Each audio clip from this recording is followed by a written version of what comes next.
ബേപ്പൂർ തുറമുഖത്ത് നിന്ന് ബി ദിലീപ് കുമാർ കൂടി ചേരുന്നു. ബേപ്പൂർ തുറമുഖത്ത് ആശങ്കയുടെ സാഹചര്യം നിലനിൽക്കുകയാണ്. മത്സ്യത്തൊഴിലാളികളുമായി നമുക്ക് സംസാരിക്കാൻ കഴിഞ്ഞു. ബി ദിലീപ് കുമാർ, വിവരങ്ങൾ. Good morning.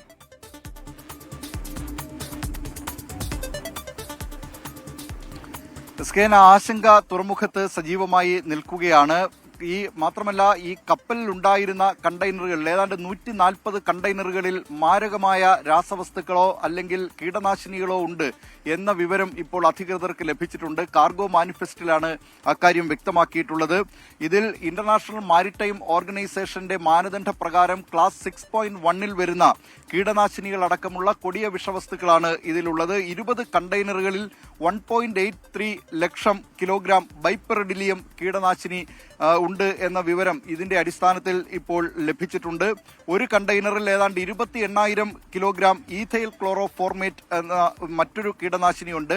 ഇതുകൂടാതെ ഡൈമീഥൽ സൾഫേറ്റ്, ഹെക്സാമെത്തിലിൻ ഡൈസോസൈനേറ്റ് തുടങ്ങി ജീവന് ഭീഷണി ഉയർത്തുന്ന തരത്തിലുള്ള രാസവസ്തുക്കളും ഈ കണ്ടെയ്നറിൽ ഉണ്ട് എന്ന വിവരം ലഭിച്ചിട്ടുണ്ട്.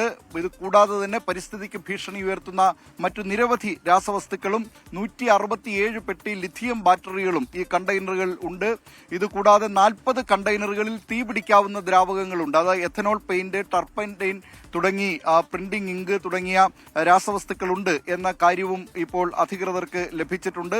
18 കണ്ടെയ്നറുകളിൽ തീപിടിക്കുന്ന ഖരവസ്തുക്കളുണ്ട്. ഒരു കണ്ടെയ്നറിൽ ആൽക്കഹോൾ അടങ്ങിയ നൈട്രോസെല്ലുലോസ്, 12 കണ്ടെയ്നറുകളിൽ നാഫ്തലിൻ തുടങ്ങിയവ ഉണ്ട് എന്ന വിവരവും ലഭിച്ചിട്ടുണ്ട്. വായു സമ്പർക്കമുണ്ടായാൽ തീപിടിക്കുന്ന ഏതാണ്ട് 5000 കിലോഗ്രാമോളം വരുന്ന രാസവസ്തുക്കൾ മറ്റൊരു കണ്ടെയ്നറിലുണ്ട് എന്ന വിവരവും ലഭിച്ചിട്ടുണ്ട്. അങ്ങനെ മാരകമായ രാസവസ്തുക്കളോ അല്ലെങ്കിൽ അതുകൂടാതെ രാസവസ്തുക്കളും കീടനാശിനികളുമാണ് 140 കണ്ടെയ്നറുകളിലുണ്ട് ഉള്ളത് എന്ന വിവരമാണ് ഇപ്പോൾ അധികൃതർക്ക് ലഭിച്ചിട്ടുള്ളത്. അതുകൊണ്ട് തന്നെയാണ് ഈ രാസവസ്തുക്കൾ പെട്ടെന്ന് തന്നെ അന്തരീക്ഷ വായുവുമായി ചേർന്ന് പെട്ടെന്ന് തീപിടിക്കുന്നു, അത് പൊട്ടിത്തെറിക്കിടയാക്കുന്നു. കണ്ടെയ്നറുകൾ കപ്പലിൽ നിന്ന് കടലിലേക്ക് പതിച്ചുകൊണ്ടിരിക്കുകയാണ്.